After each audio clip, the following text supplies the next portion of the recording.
pretty sure I just got catfished. Story time. So a few days ago, I got a DM from this girl, and I've been getting loads of DMs just because I've been blowing up on TikTok, so I just figured it was just like the rest of them. So this girl messages me, and I look at her profile, and she's like drop dead gorgeous, which is honestly a red flag in itself because women like that don't come near me. And she's like, oh my god, your makeup is so beautiful, like you're so stunning. And I'm just like, this was just such an ego boost to me because like girls like that don't approach me. This girl was like a supermodel, and I looked at her bio and like she checked all my boxes. She's femme for femme, she's a Scorpio, which is compatible with my sign, Cancer, and she's looking for a girlfriend and she's my age, and I'm just like, oh my god, this is lining up. And then we were bonding over our experiences as queer women, and we were really connecting. We were talking about dating apps and how hard it is to meet people, and if you follow my dating app series, you'll totally find that relatable. And naturally, when good things happen to me, I start getting really skeptical, so I decided to do some investigating. So I looked at the like counts on her posts, and each of her posts only has like 4 to 5 likes, so I'm just like, okay, that's a little sus. And when I asked her about it, she was like, oh, I never really pursued a following on social media. I'm really just on here to find a girlfriend. Like, I don't care how many likes I get on my posts. And I was like, okay, sure enough. And then I find her TikTok and I see that it's a lot of the same videos that are on her Instagram. Red flag. But the delulu continued nonetheless because I had to believe that this girl was attracted to me. Like, it was just boosting my ego so much and I just needed it to be true. So I was like, I want to see more of your pretty face. Like, do you have Snapchat? And she was like, no, I don't have Snapchat.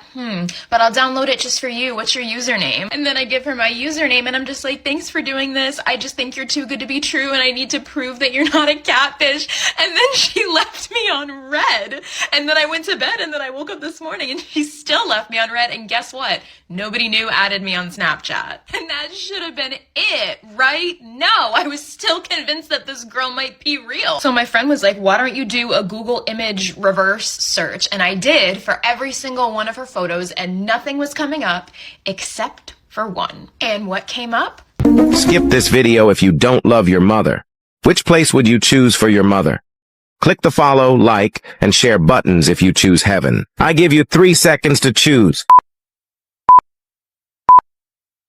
Her profile on Uber Escorts. And all of the photos on there looked familiar. So I put the pieces together and concluded that she's a cam girl and one of her clients probably screen recorded some photos and videos and made a fake profile off of it.